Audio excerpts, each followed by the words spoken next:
Hello, hello, hola everybody, welcome, and thank you for watching. My name is Catalina. I am a musician, artist from Santiago, Chile, but now living in Nashville, Tennessee. And if you are watching this video, it's because you're subscribed to my emailing list, subscribed to my YouTube, or you simply follow me on Instagram. But regardless of what brought you here, you are here, so welcome, bienvenidos to my newest installment of Catalina's Cocina. So if you follow me on Instagram, I started this thing last year during 2020 quarantine where I was cooking here and there, just some of my favorite recipes, to-go recipes, and I just posted them on my IGTV. And I've been missing that a lot. I haven't been cooking a lot. Life has been wild. 2021 kind of going back to normal, but not really. So I want to ground myself again, and we are going to start cooking right now. And hopefully this can be a long installment where you can learn how to cook alongside with me, because I am no professional chef. Or maybe you can learn a tip or two from my very amateur, on-the-go, adventurous cooking style. So come along with. Hello, and welcome to my kitchen, mi cocina.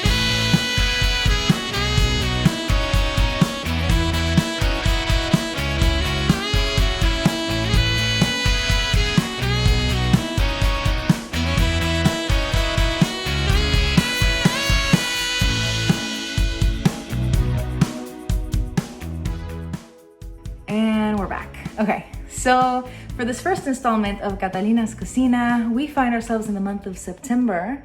Do you remember? September. Okay, so in September, I particularly like to cook a lot of like Chilean recipes, or at least attempt to cook Chilean recipes, because September is the month where us Chileans celebrate Fiestas Patrias. What does that mean? What day is it on? It is exactly on the 18th of September, el 18 is what we call it. 18 de septiembre is the day that commemorates the beginning of our journey towards independence as the country of Chile. So even though it's not our Independence Day, we sure celebrate like it is. It is the commemoration of the first governing body of Chile, which was kind of like the first step into our independence. And we party on the 18th of September for this. We call it el 18. We dance a lot, we drink a lot, and we eat a lot, which is honestly the perfect combination to happiness. And that is what we're gonna attempt to do here today, minus the drinking, because I'm pregnant. But perhaps we will be doing lots of dancing here and there as we cook, and obviously we're gonna be cooking and we're gonna be taste testing. So for this first recipe that I wanna share with you guys, it's the Empanadas de Pino. It's a very traditional Chilean empanada. It is one of the most exquisite smells that brings me the most nostalgia, amazing flavor. Of course, I'm being biased, but it's gonna be delicious. So follow along, whether you're cooking alongside with me today, or whether you're gonna try this later, or you're just looking a look, all is welcome. I do wanna give a shout out to Álvaro Barrientos on YouTube. He is the one that taught me via YouTube this wonderful recipe, so he deserves all the credit because this is all out of his beautiful mastermind. Así que without further ado, let's get cooking.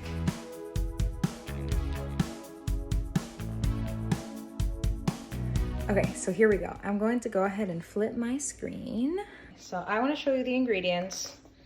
We'll do a quick flash, but I'm going to start here with a scale. So we're going to be doing a lot of exact measurements for it. I'm also doing a lot of stuff in like fluid ounces and grams, just so that we can be as precise as possible. So if you have it, if not, you could definitely convert everything I'm going to like lay out on the description into cups or tablespoons and that kind of thing. But we're starting with 1 kilogram of flour. So that's already been in here sifted. We have 20 grams of salt. We have about 3.38 fluid ounces of white wine in this glass. Then we have about 12.6 grams of boiling hot water. And then back here, we have 130 grams of salted melted butter. And that really is all that we're gonna need to make the dough for the empanadas. Okay, so we have our 1 kilo of flour over here. So what we're gonna start off with is we're going to put the salt in, and then we're we're going to crack the egg in as well. There we go. We got the egg in there. And we're gonna put the white wine in. I'm so sad. Sad I can't drink it. So we're gonna mix that up real nice. Mix it real smooth. And we're starting off with just mixing with a wooden spoon. There's no need to get the hands involved just quite yet.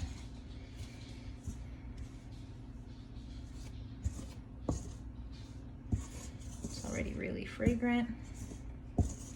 Just what we want. Okay, and then we're gonna add the butter first. Be careful not to burn yourself, because it should be really, really hot. Set that to the side and keep mixing. It's okay if it's clumpy now, because it's gonna get really nice later. The first time I ever attempted this recipe, I was so surprised by how beautiful the white wine made the dough smell, but I went to go show this to my husband John, and I almost dropped half the dough on the floor because I kind of like tilted it so he could give it a good sniff.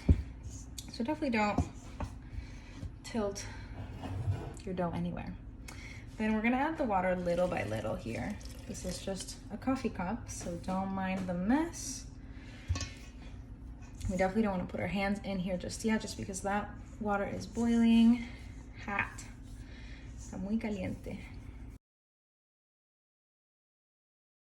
So now, you guys can't tell, but it's getting a little bit more clumpy. See, I'm not going to tilt it all the way, or else it's going to be all over the counter.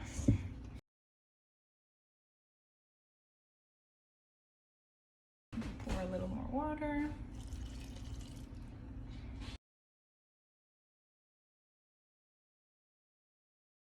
You just gotta be patient with the dough.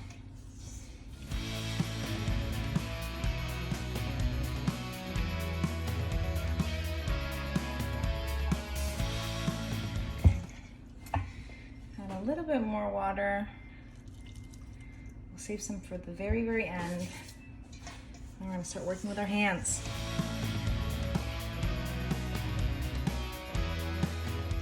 I'm gonna put the last little bit of water in. And ooh, it's hot, so be careful when you go in there. You just have to massage, kind of like punch it. So just make sure that everything is getting mixed in real nice.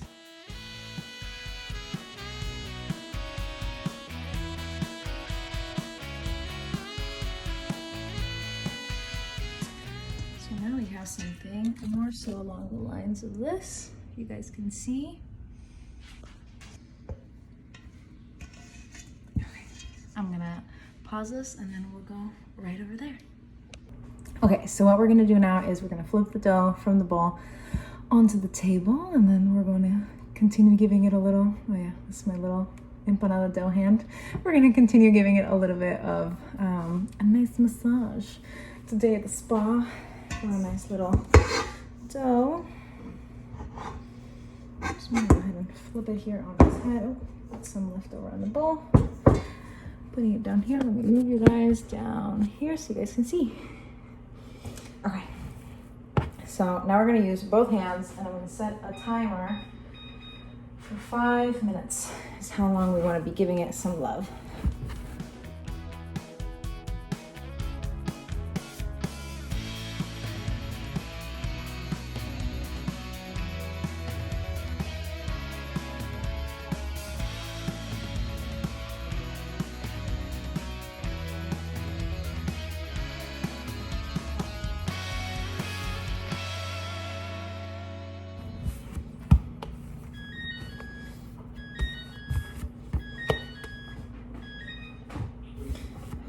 All right, so that was what 5 minutes of a nice dough massage looks like. She's all in one form. So what we're gonna go ahead and do now is grab a little rag, and then we're just gonna let it rest for Just gonna let it rest on there for about like a minute or two, nothing too crazy. And then when we come back, we are going to make it into little sections so then we can make it into the empanada discs. So hang on tight. Okay, we're trying all the angles today. So I left it about like 2 minutes is how long I let her rest. So we're gonna set the little towel rag aside, and now I'm gonna kind of like make her into like a log. And then we're gonna divide and conquer. So out of this dough, you should be able to get 15 discs out of it. And we're gonna use our handy dandy scale, because each of the discs will make like little ball, or we'll make little balls out of this first, and each of those should be about 100 grams each. So let's go ahead and roll this out a little bit. And we don't need to put any flour on the surface just yet. So we're all good to go there. So then, you don't even need a knife. You could just do a little grab like this. Then we're gonna start weighing them. It's like 89. Ooh, that's too much. Let's bring some back, bring some back. Perfect. That's like 103 for this first one. So we grab it like this, and then we set it aside. And on to the next one.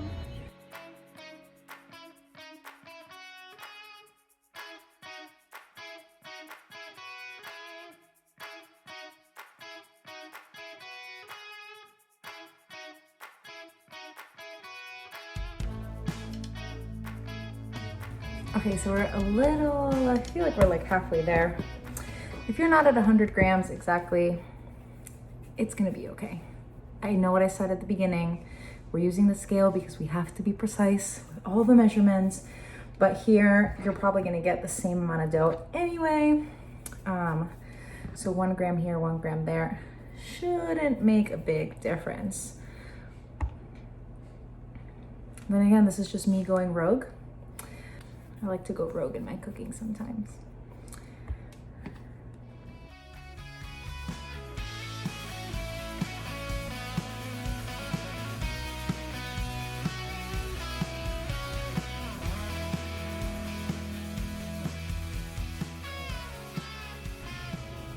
It's like 102, and you are 100.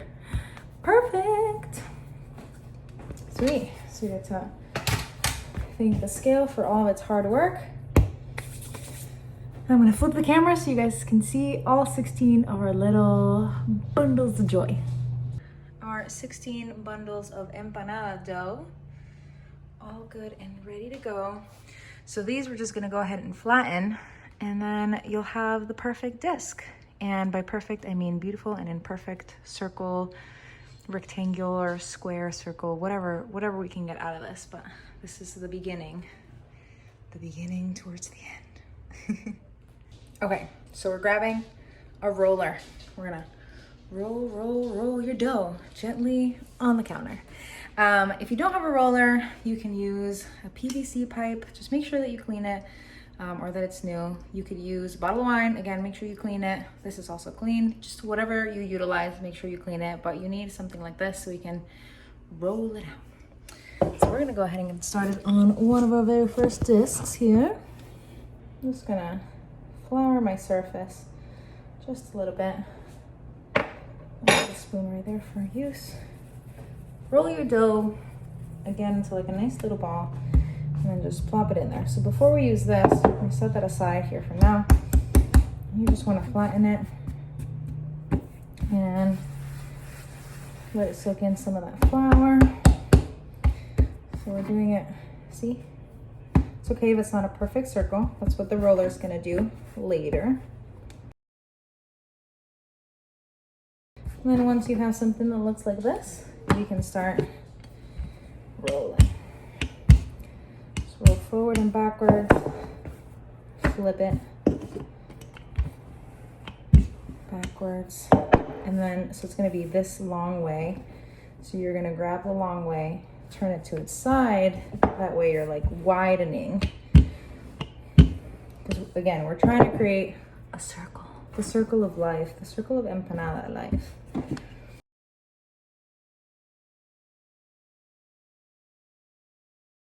And it's gonna be like about the size of a plate. What does that look like, you ask? Let's take a look. It's looking about like that. So this is like perfect. It's kind of like the size of your hand. Obviously it's gonna depend if you have big or little hands, but an average hand, even if they're a little small, as long as you can fold them with filling later. Lots of trial and error. This is kind of where you get to like freestyle a little bit.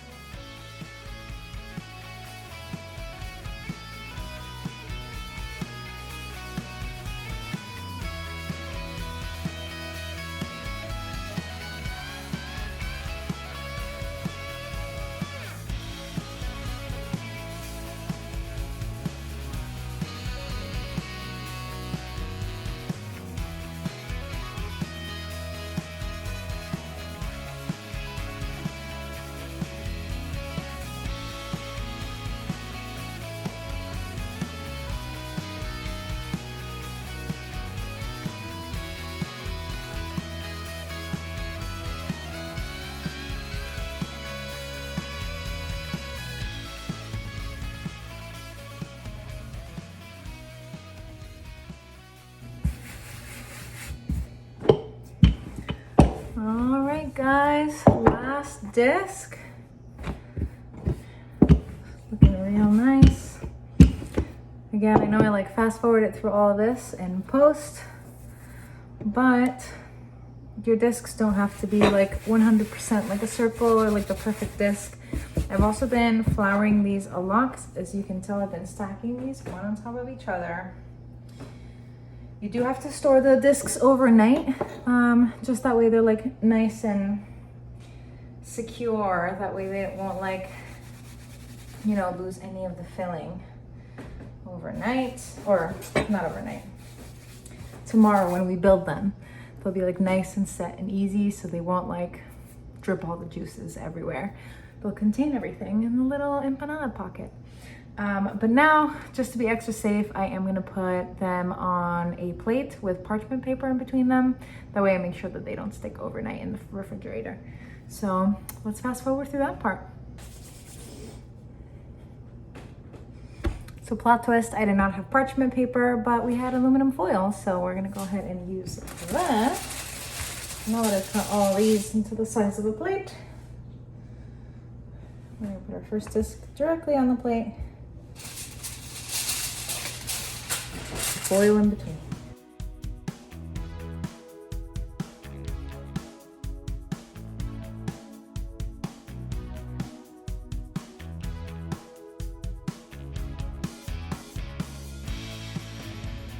So we're wrapping up part one. We're gonna put these discs in the fridge to rest overnight. And then tomorrow we will get started on the pino bright and early. That way that has a little bit of time to rest. And then, well, my sous chef has arrived. Storm, there she is. And then we're gonna go ahead and fill those. So I will see you guys tomorrow for part 2 and part 3.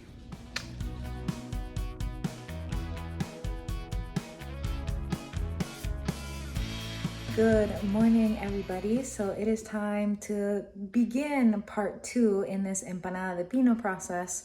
And I am just doing a little bit of prep. So in an empanada de pino, one of the most crucial ingredients, at least in my opinion, is the hard-boiled egg that we're going to be putting into it. So I'm going to go ahead and hard-boil these eggs. I'm doing that with my beautiful Instant Pot.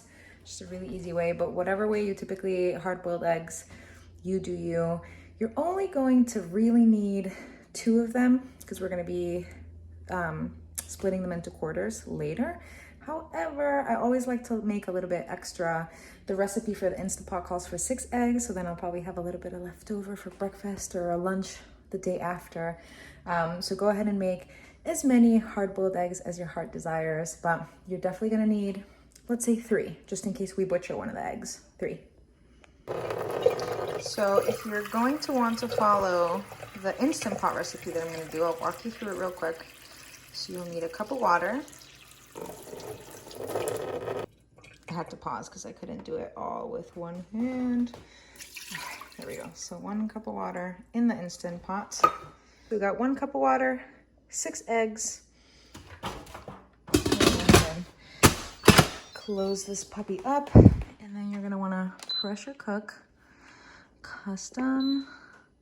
You want it at high. And then we're gonna do 6 minutes. That should give you a nice hard-boiled egg. A glorious sound. Cancel. Gonna get that puppy out.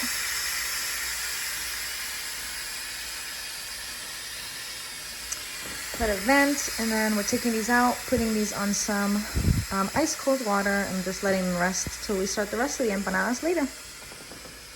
And welcome back. Sweet. So now we are on to el pino, which is the filling for the empanada de pino. So here are our ingredients. I have another angle that I'm showing you guys too. But for this, you will need 2.5 cups of diced onions. It was about like 3 small onions. And white onion or yellow onion work just fine, like sweet onion too.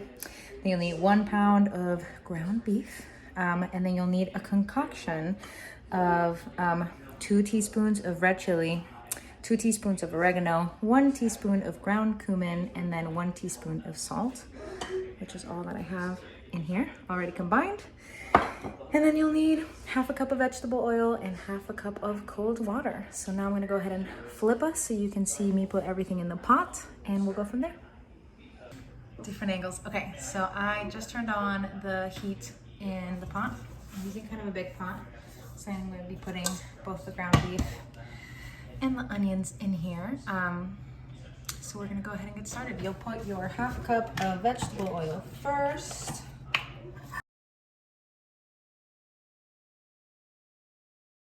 So I'm going to let this heat up a little bit before I toss the onions in there.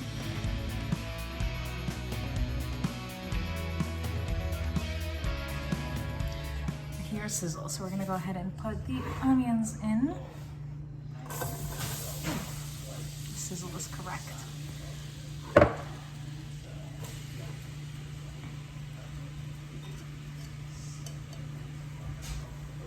wooden spoon, and we can toss them around. I'll flip this here in a second. So let me flip you guys. So I coated all this in vegetable oil. Now we're gonna grab our nice concoction of the red chili, the oregano, cumin, and the salt, and we're just gonna plop it all in there, and we mix, mix, mix.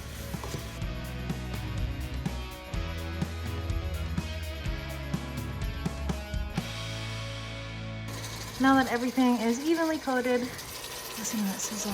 Listen to it. I wish you guys can smell through the screen because it smells delightful. It smells so good.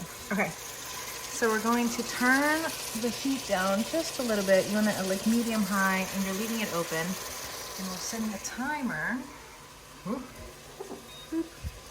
for 30 minutes. This is the long haul. So this needs to sit here on medium to high heat for 30 minutes, and you stir occasionally. We're gonna come back to this as soon as it's time to put the ground beef and the 1/2 cup of cold water, which is also gonna sit there for another 30 minutes. So yeah, long process, but I promise you it's all worth it.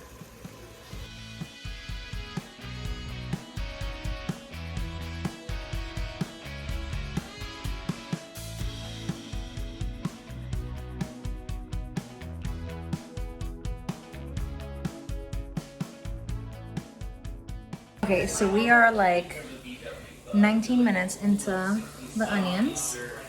So letting those cook. And while you let those cook, we're gonna start dicing, well not dicing, we're gonna quarter the hard-boiled eggs. So I have my 2.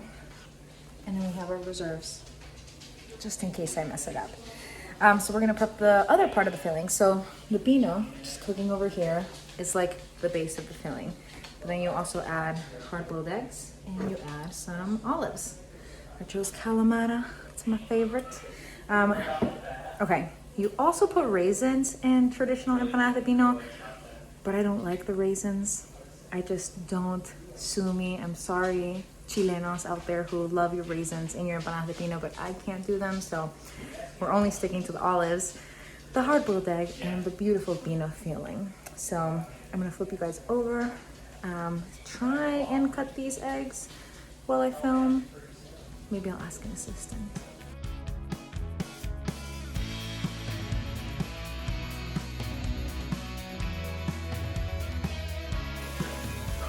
All right, it is time. So this is what your onions should look like after 30 minutes. Nice golden brown. See the smoke kind of coming out. Oh God, it smells so good. So now we're gonna put the ground beef. I will have to flip you guys, that way I don't mess anything up. So flip. Ground beef. And there we go. And you're still keeping this at medium-high heat.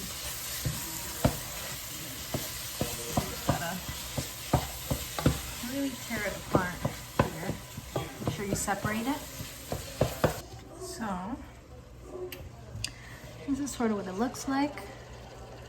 But now I'm gonna go ahead and grab a half a cup of cold water that we're gonna be adding on this. Okay.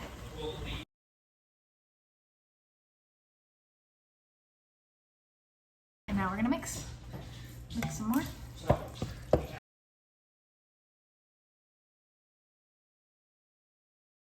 So that's what it looks like. It looks a little weird now, but now you're leaving that uncovered still.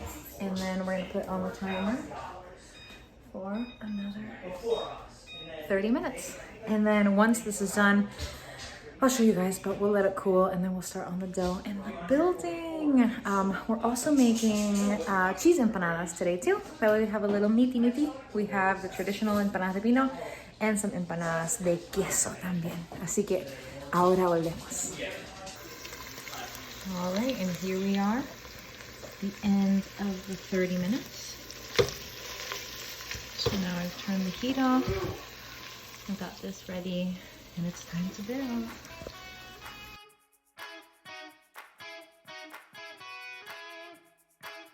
Cool, so now I got a little helper, that way you guys can see the build. I'm letting the pino rest in the fridge just for a little bit, because if it's too hot and then it comes into contact with the cold dough, it might create like some pockets or some thinness. We could lose some juice. It won't be the perfect build. So I'm just gonna start off with the cheese one. So John's gonna pan over my shoulder. I took our discs, yeah, and whatever angle works for John works for us. So what you're gonna do first, I made a little egg wash on the side, just an egg beaten, nothing fancy. You're gonna like color in a nice half moon with the egg wash. It's okay if you can't see it, it's going on there, it's happening. So this is gonna help us seal the deal. And then we're gonna grab some cheese. I did a mixture of like mozzarella. Let's see what else we had here. Mozzarella, Gouda, Asiago, and some cheddar. It's not the same as like Chilean cheese, but the mix gets close enough.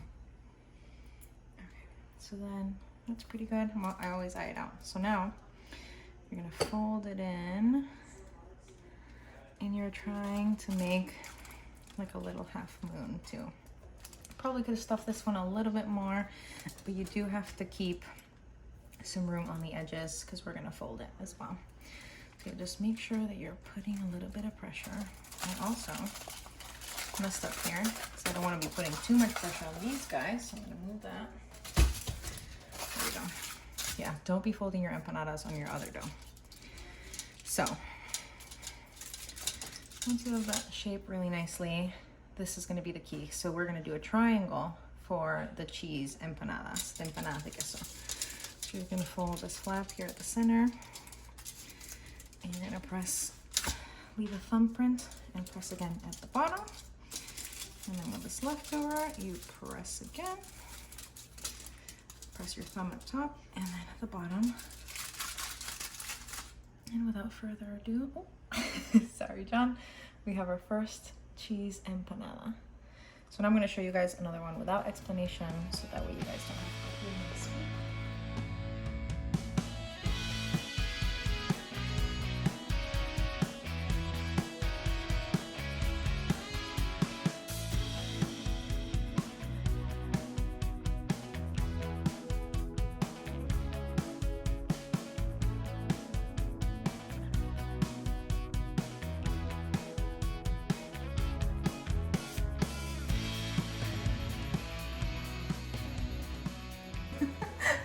recording. And now, the moment you've all been waiting for. The Pinot. So this is what we're all here for. Oh yeah, get in there, John. Nice angle. So this is the Pinot. It's a little rusted. It's just a little cooler. It's always ideal if you can make it a couple hours in advance. I was working on crunch time, okay? But you gotta do what you gotta do. So now we're gonna build them. Empanadas de Pinot. Here we go. Let's dive in. So same thing as what we were doing with the cheesy ones, las empanadas de queso. Going to grab your disc. Gosh, okay, there we go. Give it a little nice egg wash coloring book. Like a half moon. And then we're grabbing a big old scoop. Probably 2 big old scoops. And then you're gonna grab a quarter of the egg here off camera. And a little Kalamata olive. And then same fold. So yeah, we're gonna reposition that egg a little bit. You do the same thing. It's okay if you get a little peanut juice. Remember to kind of meld your corners here. And now this fold is a little different, so that way we can tell them apart. We're gonna fold like a rectangle of sorts. So you fold the flap this way first, and you close the thumb. Close it on the side thumb. You can see because it's still warm, it's kind of peeking through, but it'll be fine once it goes in there. So this is an empanada de Pinot. I'm gonna walk you through another one without the narration.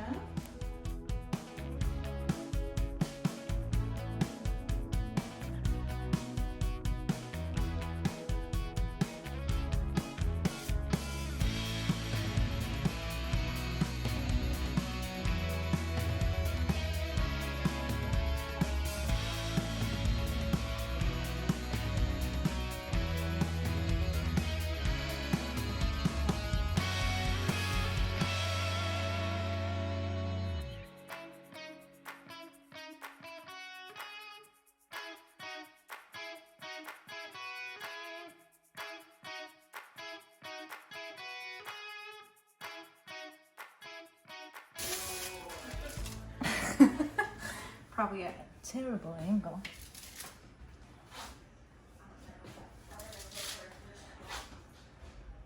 Whoops.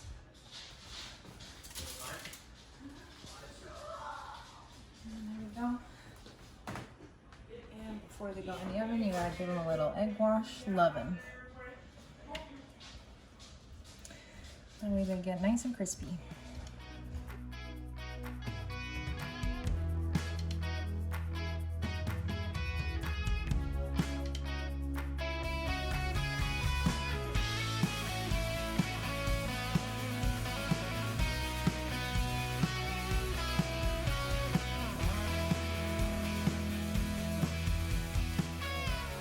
We're gonna put these in for 15 minutes to start. It's time to take them out. These are the cheese ones. Oh, look at that one. This one. Gooey cheese. And these are the Pinot ones. Look at those beauties. And there you have it, folks. Fresh out of the oven, we've got some empanadas tradicionales de pino chilenas y empanadas de queso. Así que now we're gonna go enjoy.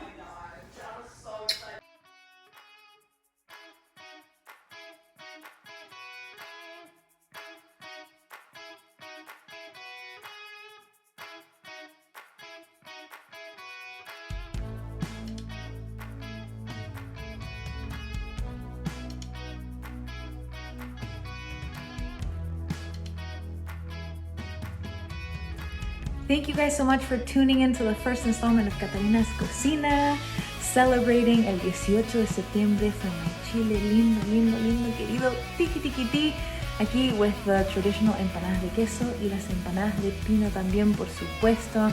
I hope you guys really like the recipe. If you follow along and try it later, please let me know how it goes. Send me your pictures, drop me a comment, send me an email. I would love to see how your empanadas are looking. But yeah, other than that, so glad to have you guys here for the Catalina's Cocina segment. I'm also going to be dropping off a playlist in the comments, in the email, somewhere where you can find it easily if you need a little inspiration for all your cooking journeys. And this month, the playlist is featuring my newest song called Distance, but I'm going to be switching this playlist month to month alongside with all the recipes that I'll be cooking for you here in Catalina's Cocina. So I'll see you guys next time in October for a brand new recipe, lots of more dance moves, and a whole lot of fun. Gracias. See you later.